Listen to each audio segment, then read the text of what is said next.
If you are in a place where you can safely do this, I want you to close your eyes for just a second. Yeah, please don't do this if you're driving. Right, right. But if you're just chilling at home, tune out whatever room you're sitting in and listen closely to your own imagination. Set the scene. Picture the subtle, slow creaking of heavy oak timbers, bending against the swell of the sea. Picture the rhythmic, almost hypnotic sound of massive wooden oars dipping into dark, freezing water. Pulling in perfect unison. Exactly. And underneath all of that, echoing through the fog, a low, steady, building drum beat. Oh, man. It is a sound that would have struck absolute paralyzing terror into the hearts of anyone living on the coasts of Europe over 1,000 years ago. Today, we are bringing you face to face with the ultimate icon of that terror. We are tracking down the most famous Viking who ever lived. The absolute quintessential Norseman. I mean, when you hear the word Viking, this is the face that immediately pops into your mind's eye. Without question. His name alone launched one of the biggest hit television series of the last decade. His story has filled library shelves and bookstores across the globe. Video games, comic books, heavy metal anthems. You name it. For millions of people walking around today, the single man has become completely synonymous with the entire Viking Age. We are talking, of course, about Ragnar Lothbrok. The legendary raider. The Scourge of Paris. The Slayer of Dragons, depending on, which ancient crumbling manuscript you happen to be reading. And crucially, the father to a brood of terrifying sons who would go on to violently carve their own names into the bedrock of English history. He is the poster child for a centuries-long era. He really is the anchor point for the modern understanding of the Norse world. But here's where we have to drop the hammer right at the top of the show. Here is the massive counterintuitive twist to this entire epic, sprawling saga. You ready for this? For all the books, for all the television seasons, for all the heavy metal songs, we are not entirely sure this man ever actually existed. Right. The most famous Viking of all time, the architect of an era, might just be a ghost. It is a wild thing to wrap your head around. We are not sure he existed as a single, breathing, historical human being who woke up, put on his boots, and did all these things. The most famous Viking of all might just be pure legend. Or perhaps even more fascinating, he might be a kind of Frankenstein's monster of a myth, like a seamless blend of several different real historical warlords, all woven together into one larger-than-life superhero by centuries of oral storytelling. Which happens a lot in ancient history. Yeah, so today's deep dive is fundamentally a detective story. Our mission is to explore this incredibly fascinating and, frankly, deeply frustrating tension between the Norse sagas, the epic stories the Vikings told about themselves, and verifiable, hard, muddy history. And diving into this specific mystery is going to be incredibly rewarding for anyone listening. Because Ragnar isn't just a cool story. He is the perfect doorway into the mechanics of the era. The mechanics of the era, yeah. Right. Because the tension between the saga and between the myth and the man is at its absolute sharpest when we talk about Ragnar Lothbrok. Untangling his story is going to teach you how to read, interpret, and understand everything else about the Viking Age. It is the ultimate historical locked room mystery. It really is. Let's start picking the lock then.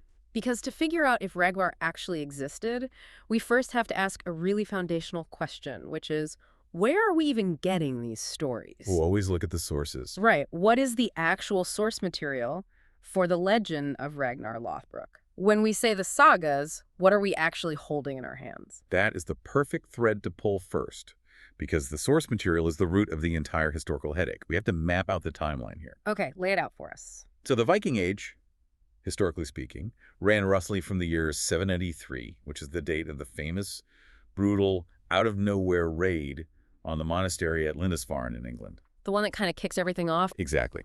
And that runs up to about the year 1066, when the Norwegian king Harald Hardrada was killed at the Battle of Stamford Bridge.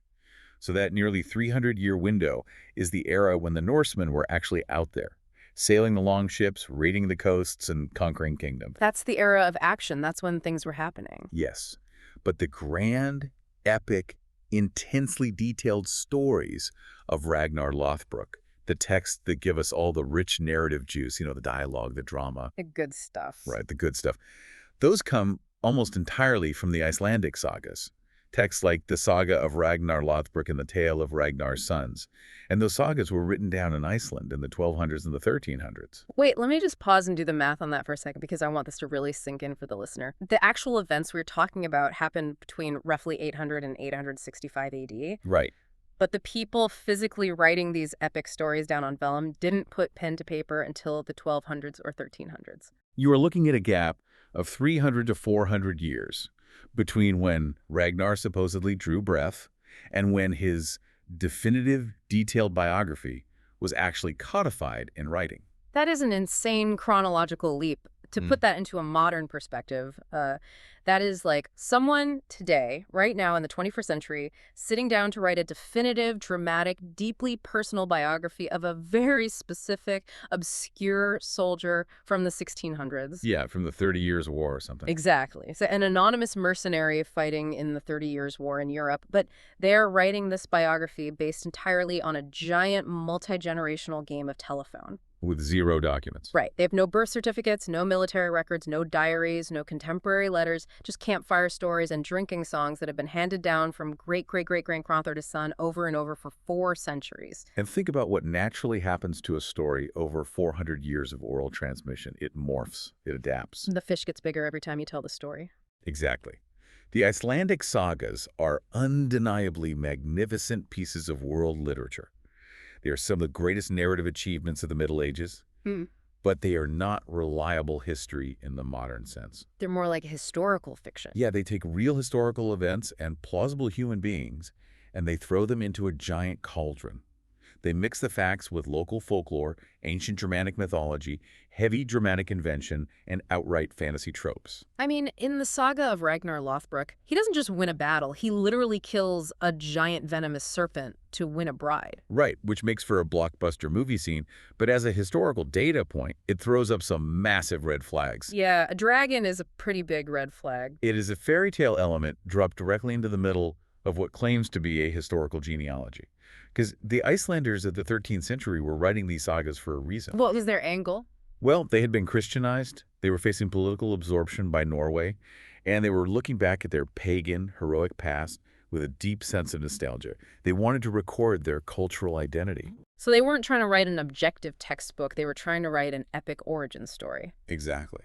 So as historical detectives, we find ourselves in a bind. We have this beautiful, incredibly detailed 13th century painting of Ragnar, but we know it's full of dragons and magic. We need a countersource. We need to know what was actually happening in the 9th century. Right. If we can't fully trust the Icelandic sagas written 400 years late, where do we get the hard data? We go to the people who were on the receiving end of the Viking axes. We go to the victims. The monks. The monks, the clerics, the scribes in the lands that were actively being burned and pillaged. Makes sense. The Christian kingdoms of Western Europe kept annals and chronicles. These were meant to be year-by-year, blow-by-blow records of significant events. In England, you have the Anglo-Saxon Chronicle, which was later compiled under the direction of Alfred the Great. Okay, what about on the continent? Over on the European continent, you have the Frankish annals, like the Annals of St. Bertin, which were written by scribes directly connected to the royal courts. You also have various Irish chronicles detailing the raids in the West. But let's be fair here, these monks aren't exactly sitting in a modern newsroom practicing objective journalism. Far from it. They carry an astronomical bias. These monks were writing from a place of profound trauma and theological panic. Because their whole world is being destroyed. Right. They absolutely hated the Vikings. To a 9th century Christian scribe, the Norsemen were not just foreign invaders, they were literal, godless heathen monsters sent by the Almighty to punish Christendom for its sins. So it's very apocalyptic for them. Very.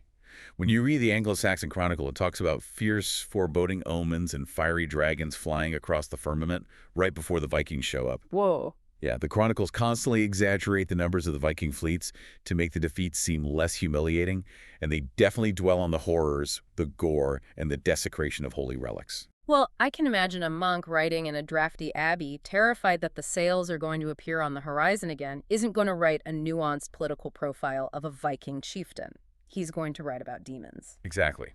But, and this is the absolute crucial distinction for historians, these chronicles were written at, or very near, the time the events actually happened. The timeline matches. Yes.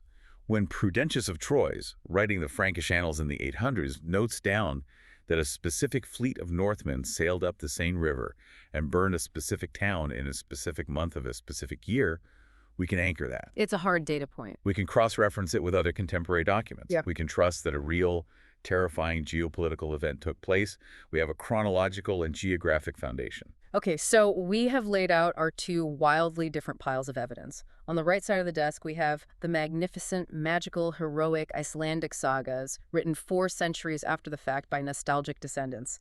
On the left side of the desk, we have the gritty, terrified, highly biased monk diaries written in the blood and mud of the actual moment. So what is the core problem when we slide those two piles together and try to build a profile of Ragnar Lothbrok? The core problem is that the two piles stubbornly refuse to match. Oh, of course. When you cross-reference the majestic, cohesive saga narrative of Ragnar Lothbrok with the gritty, day-to-day chronicle records of the 9th century, there is no single, neat overlap. Wait, really? Not a single contemporary mention of the name Ragnar Lothbrok fully matching the myth? Nothing that perfectly aligns. There is no contemporary monk writing today. The great king Ragnar Lothbrok, who famously killed a dragon and wears hairy pants, arrived with his sons and burned our abbey. That would be too easy. Way too easy. Instead, what we find in the 9th century chronicles are fragments. We find pieces of men. We find scattered references to various Viking warlords and pirate kings whose individual activities somewhat overlap with specific chapters of the Ragnar legend. So they're all kind of disjointed. Exactly. But the legendary Ragnar of the sagas and the historical traces in the chronicles refuse to line up into one neat, verified person. It's like you are trying to put together a jigsaw puzzle, but you've been handed pieces from 3 completely different boxes, and absolutely none of them perfectly fit the heroic picture painted on the cover. That is the perfect analogy. Which brings up a massive, glaring question. If the sagas aren't factual, if the picture on the box is essentially a fantasy painting, how did a figure as massive, as incredibly detailed, and as culturally dominant as Ragnar get created in the first place? Like, how do you invent a legend of this scale from scratch? Well, you don't invent it from scratch. You distill it from reality. Distill it. Yeah, and to understand how that distillation happens, we have to look at how the Norse actually remembered their own past. We have to look at the cognitive mechanics of their society. How did they function before they had books, before they had libraries? Let's dive into that, because the Norse during the Viking Age were an entirely non-literate society in the traditional sense. Right, no printing presses. They had runes, absolutely. But runes were carved into stone or wood. You use them for short memorials, like Bjorn raised this stone in memory of his father, or maybe carving a name onto a sword hilt to claim ownership. You do not carve a 500-page historical encyclopedia into a boulder. Exactly. Instead, they preserve their entire history, their complex legal codes, their intricate family trees, and their entire pantheon of gods through oral tradition. And they had highly trained professionals dedicated solely to this task. They were called the Skalds. The Skalds were the hard drives of the Viking Age. They were the memory of the culture. They were poets, but to just call them poets undermines their importance. What else am I saying? They were historians, entertainers, political operatives, and news anchors all rolled into one. A chieftain's prestige was directly tied to the quality of the skald he employed. That's fascinating. These men memorized massive, complex poems and recited them in the smoky, timber-roofed mead halls of kings. And this is where the anatomy of a legend truly begins. Because when you trust your entire geopolitical history to human memory and oral performance for 3 or 4 centuries, what naturally occurs? I mean, I know what happens when I try to tell a story at a dinner party. The 3rd time I tell it, the fish gets a little bigger, the argument gets a little wittier, the danger gets a little sharper. And multiply that by 400 years. Wow. The process of myth-making is fundamentally about how human memory simplifies, dramatizes, and economizes over time. Think about the incredible pressure on a skald. Yeah, performing for a tough crowd. Exactly. He is standing in a noisy hall full of warriors drinking ale, and his job is to hold their attention. The boring parts of a historical campaign, the logistical nightmare of securing grain for the winter, the subtle, agonizingly slow political treaties, the dysentery that actually killed half the army, those details fall away. Nobody wants to hear a poem about dysentery while they're drinking. Right. They don't make for good poetry. The heroic deeds, the bloody single combat, the defiance in the face of death, those get amplified. It's the ultimate highlight reel. It is. But more importantly, Real human memory, especially in an oral culture, tends to merge things. It's a concept of narrative gravity. Narrative gravity, break that down for me. How does narrative gravity create a Ragnar? Okay, imagine. In hard historical reality, there are three different, completely real Viking chieftains operating over a span of 50 years in the 9th century. Okay, free guys. Right. Chieftain A is a brilliant, unparalleled navigator who discovers new routes. Chieftain B is a terrifying, hulking warrior who wins a massive, bloody battle in England. And Chieftain C is a highly cunning diplomat and raider who manages to extort a fortune from the King of France. All impressive on their own. Yes. Now, fast forward 200 years. Over centuries of retelling, it becomes incredibly difficult for the oral tradition to keep those three separate, average-sized heroes distinct. The human brain doesn't want to track three separate subplots. It's too much mental bandwidth. It is infinitely easier and significantly more entertaining for the audience to merge them. The Skalds slowly combine their deeds until one single superhuman chieftain becomes the brilliant navigator who also conquered England and also raided France. Oh, that makes so much sense. Human memory simplifies by creating an avatar. And in the process, mundane facts elevate into magic. A clever, tactical escape from a numerically superior enemy slowly morphs, generation by generation, into a magical escape aided by Odin's ravens. When you look at it through the lens of narrative gravity, Ragnar starts to sound a lot less like a verified historical king and a lot more like King Arthur or Robin Hood. Those are the exact right parallels to draw from the English tradition. Think about King Arthur. Historians generally agree there was likely some real gritty post-Roman British cavalry commander who fought off the invading Saxons in the 5th or 6th century. Maybe the guy named Ambrosius Aurelianus fighting in the mud. Yeah. But by the time the medieval French raiders get hold of him, hundreds of years later, he's a glowing, magical king with a sword handed to him by a water nymph. He has a wizard for a best friend, and he's fighting in gleaming plate armor that hadn't even been invented yet. Exactly. He hovers right on that blurry, fascinating border between a tiny seed of historical reality and a massive, idealized cultural dream. Robin Hood operates the exact same way. Maybe there was a real bandit named Robert Hood hiding in the woods from the sheriff in the 1200s, but over centuries of ballads, he slowly becomes the ultimate, flawless symbol of justice against a corrupt feudal state. And realizing this raises a profound question for anyone studying this era.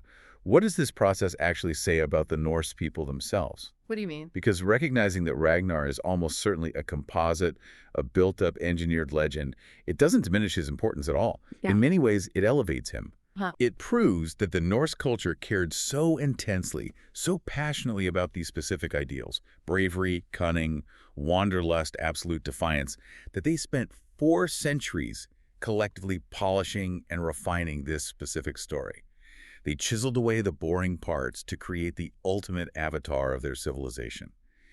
Ragnar is the mirror the Vikings held up to themselves to show their children who they wanted to be.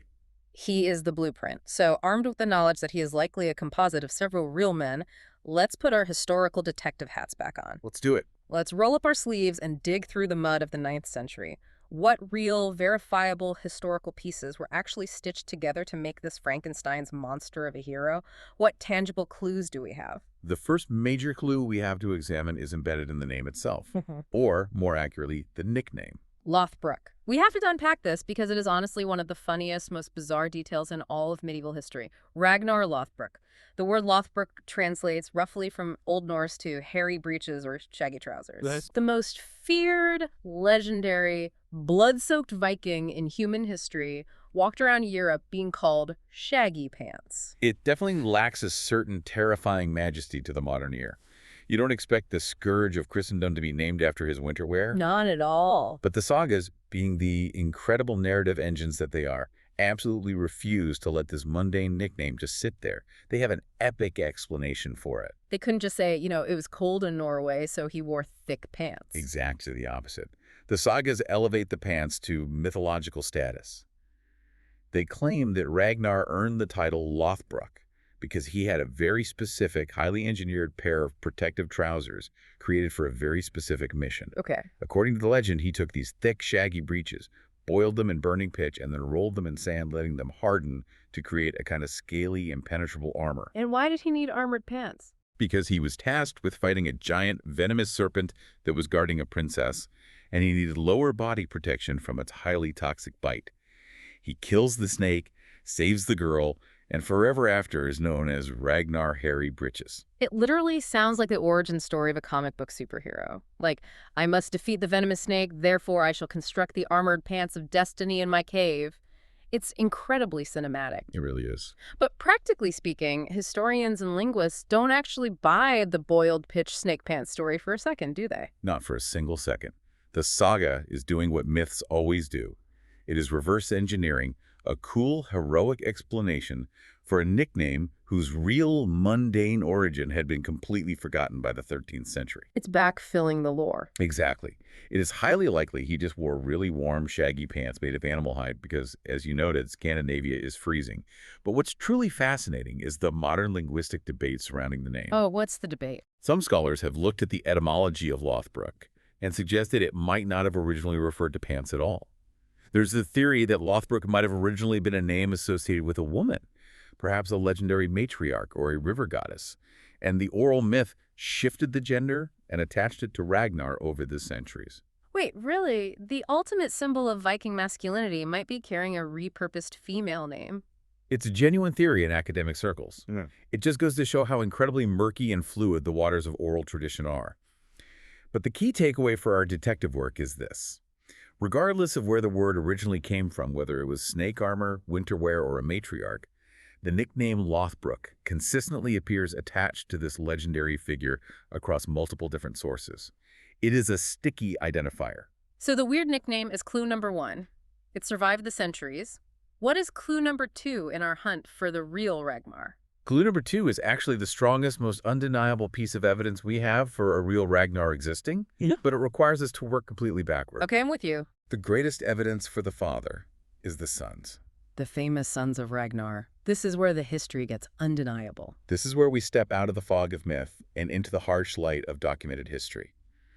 There are several extremely prominent, terrifying Viking warlords who appear very clearly in the hard, verifiable historical record, in the reliable chronicles written by the Franks, the Anglo-Saxons, and the Irish. Men like Ivar the Boneless? Exactly. We are talking about men named Ivar, Bjorn, Halfdan, and Sigurd. These are not phantom figures fighting dragons. These men led massive multinational armies. They negotiated treaties with emperors. They conquered huge tracts of land in England, establishing the Danelaw. They are undeniable, concrete historical facts. Yes, and these men, in the records close to their own time, are consistently described as being brothers. But more importantly, they're described by their contemporaries as being the sons of Lothbrok, or the sons of Ragnar. Oh, that is such a brilliant historical backdoor. The sons are the anchor dropped into reality. Because these very real, very terrifying historical figures, guys who are actively burning down English kingdoms, went around introducing themselves by saying, "We are the sons of Ragnar Lothbrok."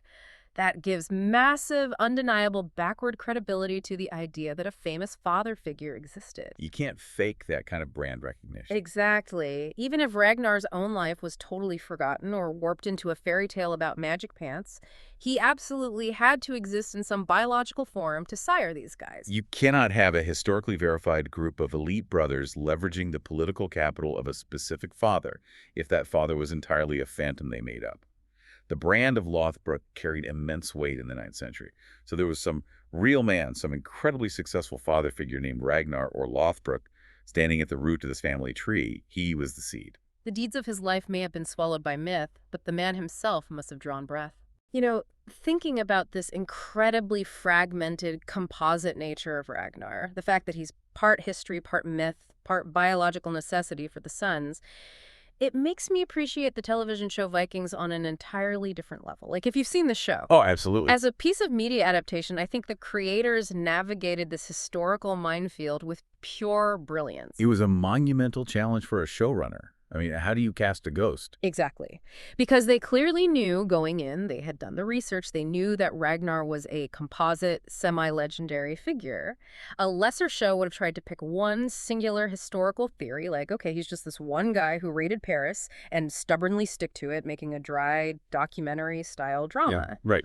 Instead, they fully embraced the myth. They deliberately built their on-screen Ragnar, played by Travis Fimmel, as a pure distillation of the legend. You watch him transform from a curious farmer to an ambitious raider to a conflicted king.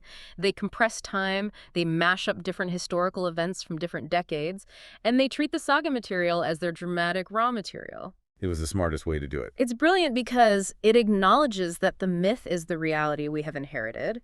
They made him a symbol, a man who feels deeply touched by the gods, more of a cultural archetype than an ordinary guy balancing a checkbook. It was unquestionably the most honest way they could have adapted the source material. If they had attempted to make a strictly documentary-style, historically flawless show about the verified life of Ragnar Lothbrok, the entire series would have been 10 minutes long, and mostly consisted of monks shrugging their shoulders and looking confused. That wouldn't get very good ratings. No. By leaning hard into the legend, they actually stayed much truer to how the Norse themselves understood and revered their hero. Speaking of leaning hard into the legend, having established all this shaky, uncertain historical ground, I think we need to grant ourselves permission to just slow down and enjoy the pure, unapologetic fairy tale for a minute. Let's do it. If we are going to understand Ragnar as the ultimate avatar of Norse culture, we have to look at the stories they told about his larger-than-life personal life. Because his romances are wild. Yeah. We need to look at his 3 highly legendary wives. The Wives of Ragnar are a fantastic study. They are a perfect, unobstructed window into the Norse imagination. They show us exactly what the Vikings valued in women, in partnership, in power dynamics, and in drama. They are archetypes. Let's start with wife number 1. This is a name that absolutely anyone who knows anything about Vikings or has watched the show will immediately recognize: Lagertha. Iconic. In the source material, Lagertha is described as a fierce shield maiden. She is a warrior woman fighting on the front lines, and the story is how Ragnar wins her hand is straight out of a high fantasy novel. It really is. According to the text, he sees her fighting bravely in battle, her hair flowing, and he falls instantly for her. But she's not an easy catch. To actually win her, he has to travel to her remote home and get past her guard dogs. Except her guard dogs aren't golden retrievers. They're a wild, massive bear and a vicious hound. He travels there, kills them both with his bare hands and spear, proves his absolute worth, and they get married. It is a spectacular, deeply romantic story by Viking standards. But as the voice of historical reason at the table, I have to ground this one heavily. Bring us back to reality. The story of Lagertha comes to us primarily from the work of a medieval Danish historian named Saxo Grammaticus, who wrote a massive history called the Gesta Danorum in the 12th century. Okay, so it's a bit earlier than the Icelandic sagas. Yes, but Saxo was trying to write a glorious, unified history for the Danes, and he pulled heavily from local folklore. Modern scholars almost universally consider Lagertha to be entirely legendary. Totally legendary. Yeah. In fact, there is a very strong prevailing academic theory that her character is actually derived from an ancient Norse pagan goddess, perhaps a figure like Thorgerd, who was worshipped for victory in battle. Oh, wow. Over time, as Scandinavia Christianized, the goddess was demoted in the storytelling and folded into the Ragnar mythos as a mortal wife. So the deeply beloved, fierce, historical Lagertha that we see plastered all over pop culture today is built on incredibly thin ice.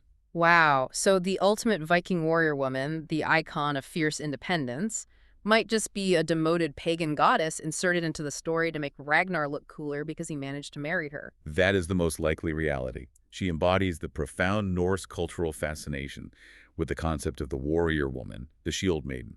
The shield maiden was a very real cultural ideal. We see it in their art and poetry, even if the specific historical reality of female frontline warriors is still fiercely debated by archaeologists today. Right. In the saga, Lagertha serves a narrative purpose. She tests his physical strength. All right, so that brings us to wife number 2, who is even more steeped in ancient Germanic myth, Aslog. If Lagertha represents the physical warrior ideal, Aslog represents the mystical royal ideal. She's practically the pinnacle of Norse royalty. She literally is. In the legends, particularly when you cross-reference with the Volsunga saga, Aslog is said to be the daughter of Sigurd, the dragon slayer, and Brynhild, the legendary tragic shield maiden. Heavy pedigree. Very. We are talking about figures from the most ancient, epic, Germanic, heroic legends. These are the exact same myths that later inspired Richard Wagner's massive opera cycle, The Ring Cycle, and heavily influenced J.R.R. Tolkien when he was writing The Lord of the Rings. So Aslog isn't just a noblewoman. She has ancient, magic, heroic blood running through her veins. And her introduction to Ragnar is brilliant. It revolves around one of the most famous riddles in all of Norse mythology. Oh, I love this part. Ragnar hears rumors about this woman's unparalleled beauty and wisdom, but he wants to test her cunning. He doesn't just want a pretty face, he wants a strategic partner. So he sends his men to her with a seemingly impossible, paradoxical demand. It shows how much the Vikings valued intellect. He tells her she must come to his ship, but she must arrive neither dressed nor undressed, neither fed nor fasting, and neither alone nor in company. It's a riddle straight out of a grim fairy tale. It's a test of lateral thinking. And how does Aslog solve it? Brilliantly. To arrive neither dressed nor undressed, she wraps her entire body tightly in a fishing net, letting her incredibly long hair fall to cover the rest of her skin. Right. To arrive neither fed nor fasting, she bites into a pungent onion, or a leek in some translations. So she has tasted food, she has the scent of it on her breath, but she hasn't consumed a meal. So clever. And to arrive neither alone nor in company, she brings a single hound walking beside her. She beats the impossible test. Ragnar is completely blown away by her intellect, and he marries her. And in the internal logic of the sagas, she goes on to be the mother of his most famous, historically grounded sons, Ivar the Boneless, Bjorn Ironside, Sigurd Snake in the Eye. Tying the myth back to the history. Exactly. When you look closely, this marriage is a way for the myth to explain why those sons were so extraordinarily successful in the real world. They weren't just the sons of a great raider through Aslog. They were the direct bloodline grandsons of the legendary dragon slayer Sigurd. It gave the historical kings of the Viking Age a divine mythological pedigree. And we should briefly mention wife number 3, Thora. She is the damsel in distress. She's the princess who was given a tiny, cute snake as a pet, but it grew into a giant, town-eating serpent that trapped her in her bower. The dragon. Which, as we discussed, led directly to Ragnar deploying his famous hairy breeches to kill the snake and win her hand. So you look at these 3 marriages side by side and you realize they aren't a factual biography of a man's romantic life. They are a checklist of heroic fantasy tropes. Exactly. Consider the structure. The fierce warrior woman who tests his physical strength. The cunning highborn princess who tests his wits and provides a royal bloodline. And the damsel in distress guarded by a monster who tests his sheer bravery. It is the Norse imagination painting the absolute ideal resume for a hero in broad mythological strokes. And again, stepping back to pop culture, I have to point out how smartly the TV show Vikings mined this specific material. So, They took these separate episodic saga marriages, which read a bit like disconnected short stories, and turned them into deep, serialized character drama.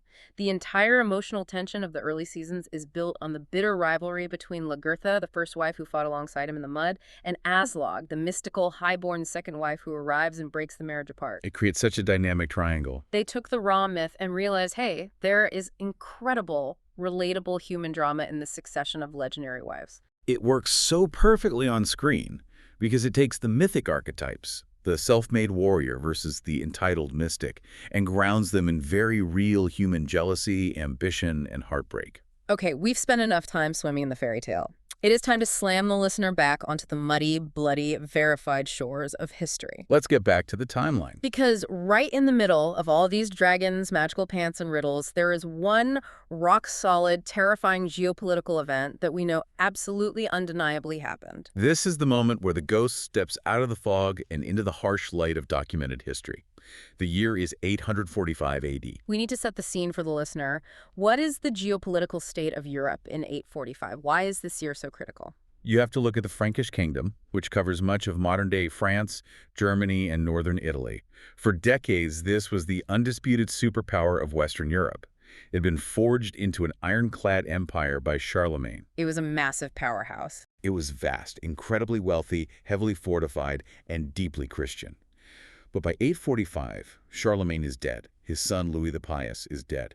And just 2 years prior, in 843, the Treaty of Verdun had split this massive empire into 3 separate kingdoms ruled by 3 squabbling grandsons. So there's blood in the water. The empire's fracturing, it is vulnerable, and the Vikings are master opportunists.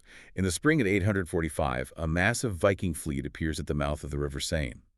The Frankish chronicles, written by the very monks who were watching from the riverbanks in horror, tell us it was a fleet of 120 ships, carrying perhaps 5,000 or 6,000 heavily armed warriors. That's an armada. And the man leading this massive invasion force is named in the Latin texts as Regineris. Hold up. Let me push back on this right here. Regineris. I see the linguistic similarity. It sounds like Ragnar. But Scandinavia in the 9th century was full of guys named Ragnar, Ragvald, Regin. It was a common root name. Aren't we, and by we I mean both modern historians and 13th century saga writers, aren't we just pointing at a random, successful Viking pirate who happened to have a similar name and projecting our superhero onto him?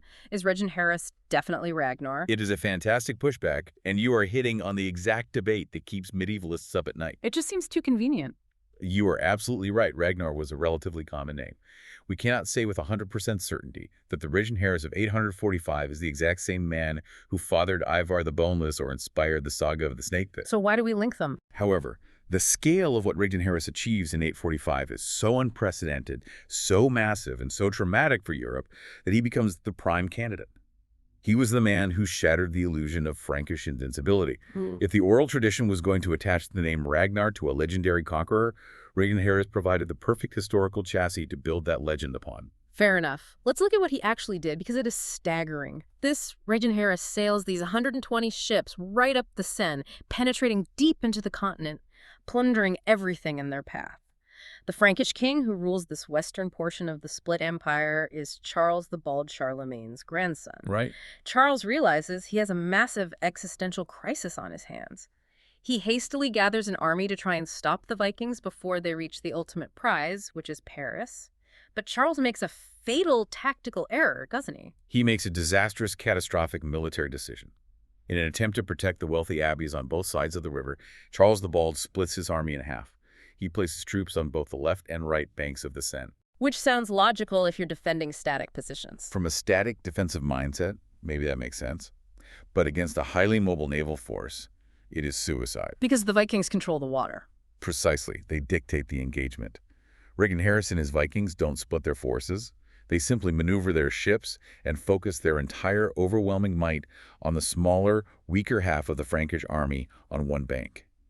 The Franks, unable to cross the river to reinforce their comrades, are utterly crushed. And what Regineris does next is a masterclass in ancient psychological warfare. It is brutal. It truly is. Following the battle, the Vikings take over 100 Frankish prisoners from the defeated side. The exact number often cited is 111 men. Yeah. They drag these prisoners to a small island in the middle of the river, the Ile de la Cité, right in full, unobstructed view of the surviving half of the Frankish army on the opposite bank. And right there, in front of the horrified King Charles the Bald and his paralyzed men, the Vikings hang all 111 prisoners from the trees. I want the listener to really imagine being a Frankish soldier standing in the mud on that riverbank. You've just watched your comrades get slaughtered because your king split the army, and now you are standing there, helpless, watching over 100 men slowly kick and strangle to death in the trees just a few hundred yards away. The sheer terror. The feeling of absolute impotence must have been paralyzing. It was a crystal clear message from Regineris. Your God cannot save you. Your king's tactics cannot protect you. And if you dare to fight us, this is your inevitable fate. The morale of the surviving Frankish army utterly shatters. They melt away. They are paralyzed by fear. With the opposition broken, Regineris and his fleet sail unchallenged into the heart of Paris. And what do they do when they get there? They sack the city on Easter Sunday of all days. They plunder the immense wealth of the city. They strip the silver from the churches. They completely violate the very heart of the kingdom. But it's what happens after Paris is sacked that truly changes the geopolitical course of European history. I want to slow down here to emphasize what might be one of the greatest, most fatal, unforced errors ever made by a monarch. Charles makes a huge mistake. King Charles the Bald is desperate. His city is burning, his army is broken, and he just wants these invaders out of his realm. So he does the unthinkable, he makes a deal, he pays them to leave. He pays them an absolutely staggering, economy-breaking amount of wealth. The chronicles say Charles paid the Vikings 7,000 livres. How much is that in modern terms? That translates to roughly 2.5 tons of pure silver and gold. Let that sink in. 2.5 tons. It was a literal king's ransom, gathered by stripping the remaining wealth of the realm. So what does this mean in the grand scheme of things? Why is this specific payment so catastrophic for Europe? This payment formalizes and introduces a concept that will become the absolute curse of Europe for the next 2 centuries, the Danegeld, the Dane payment. It is institutionalized protection money. It's a mob shakedown.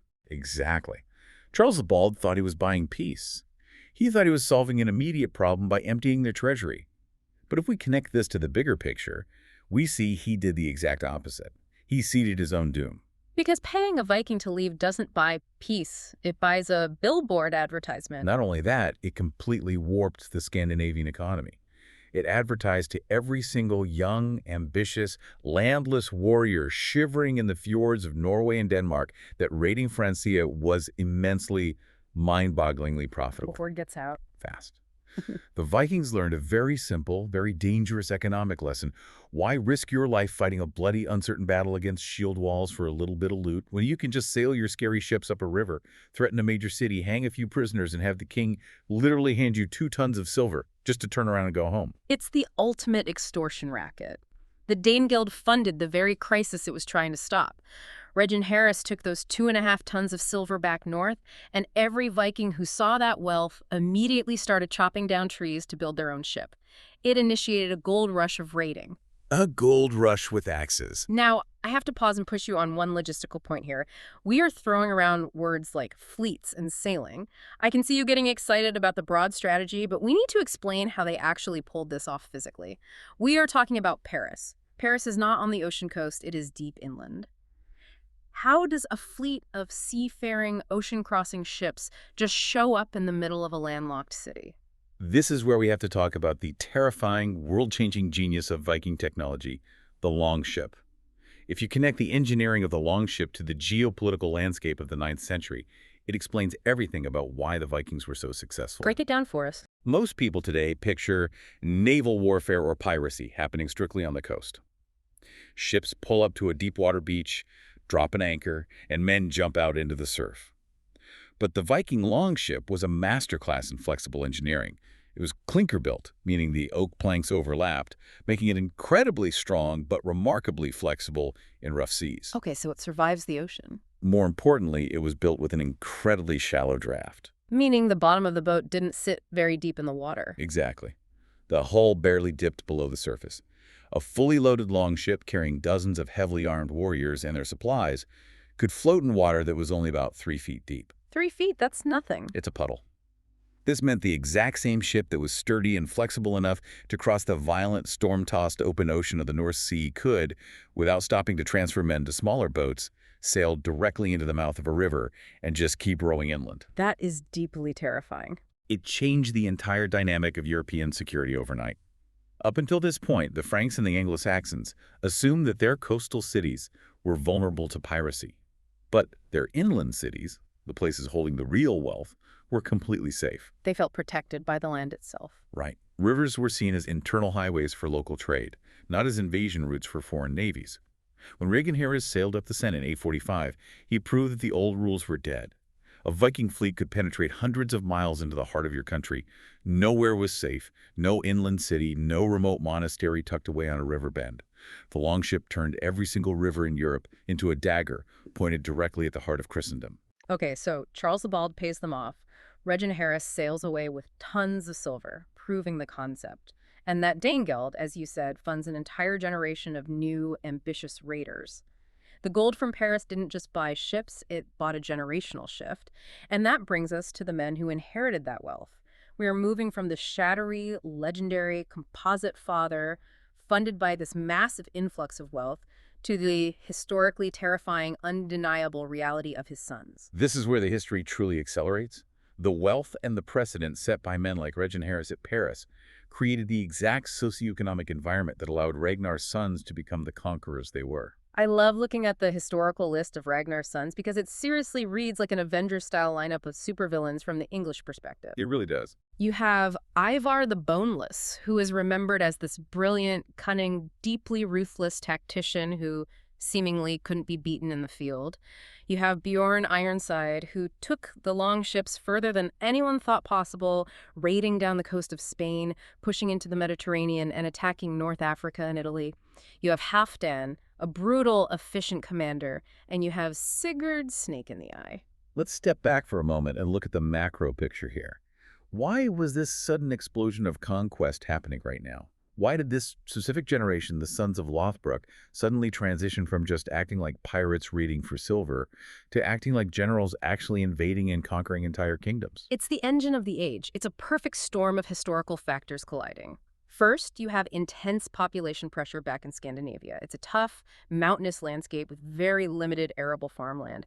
As the population grew, the younger sons, the ones who didn't inherit the family farm due to primogeniture laws, had to go out and make their own fortunes. They had nothing to lose. Then you add the technological breakthrough of the longship we just discussed, which gave them unparalleled, unpredictable mobility. And the geopolitical discovery, starting with Lindisfarne in 793, that the wealthy kingdoms to the south and west, the Anglo-Saxons in England, the Franks on the continent, were deeply divided by civil wars and shockingly bad at defending their own rivers. And finally, you combine all of those material factors with the cultural engine of the Norse people.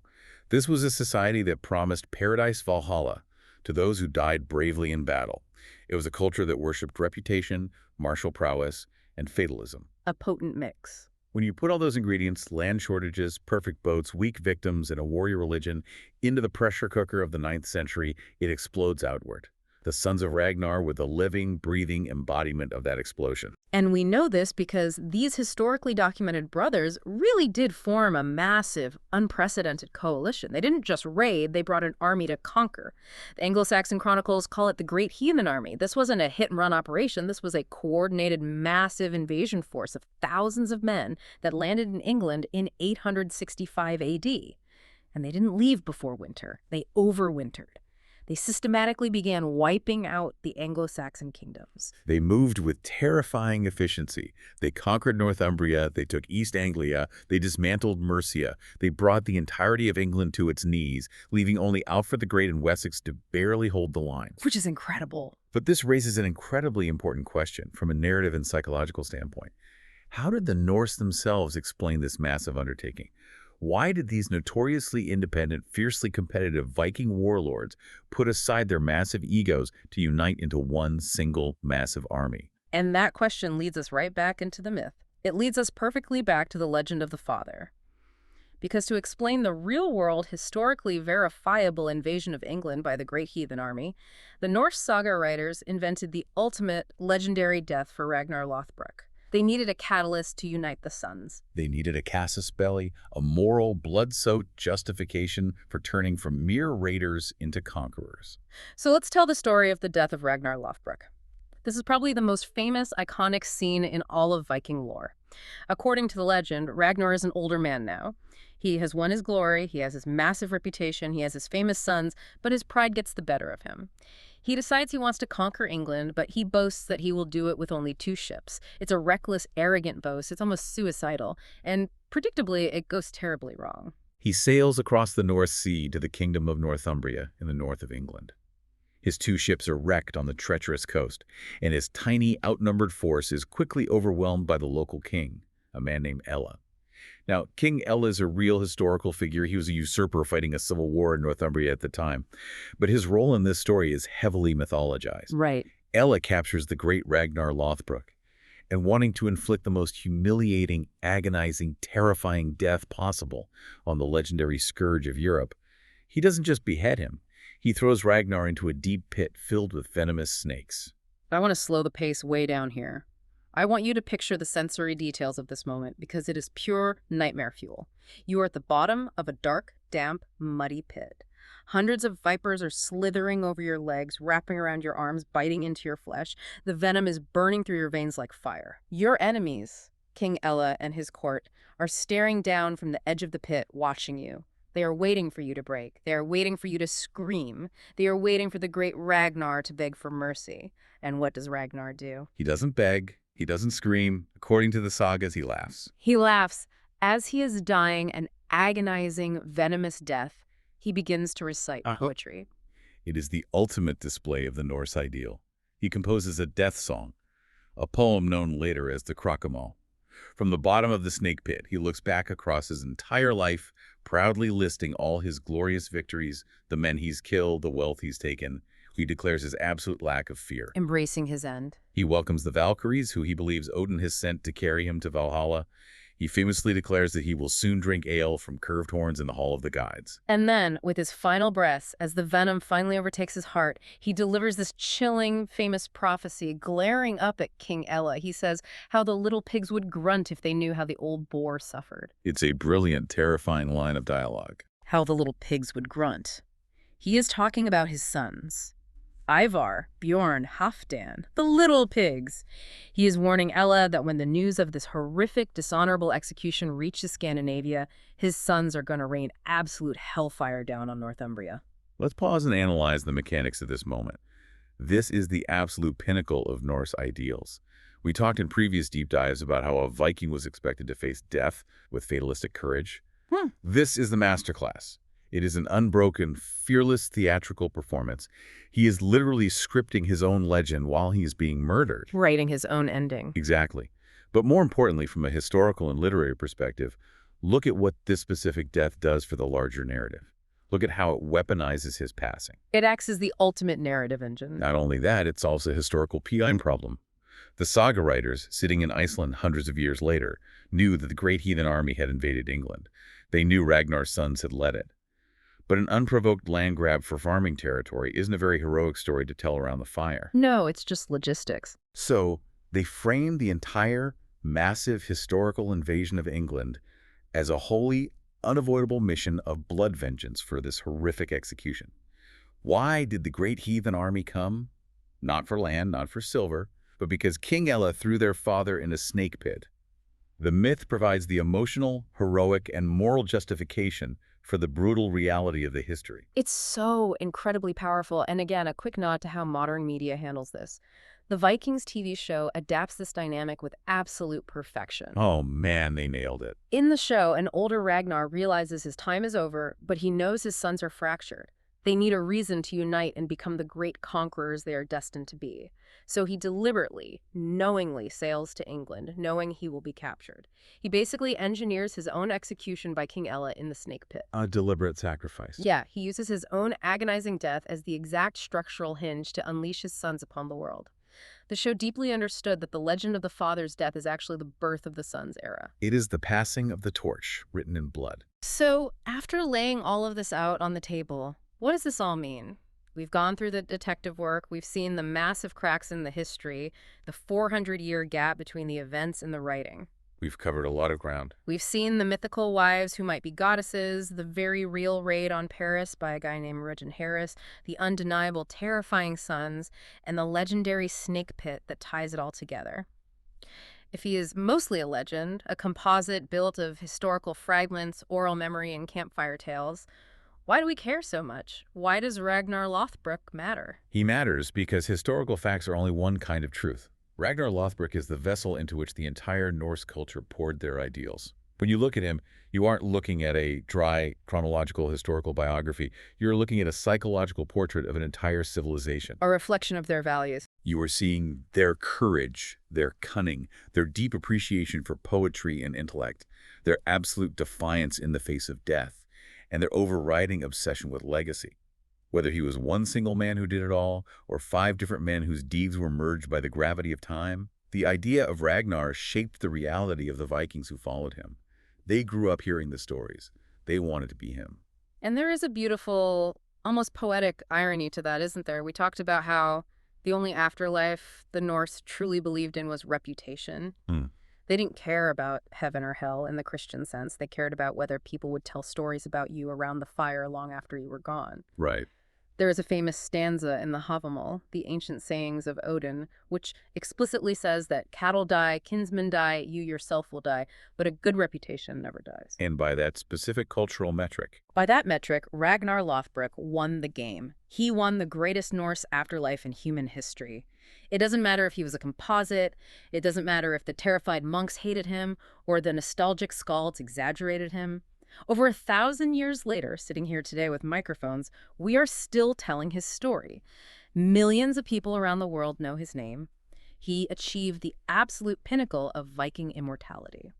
It really is profound when you frame it that way.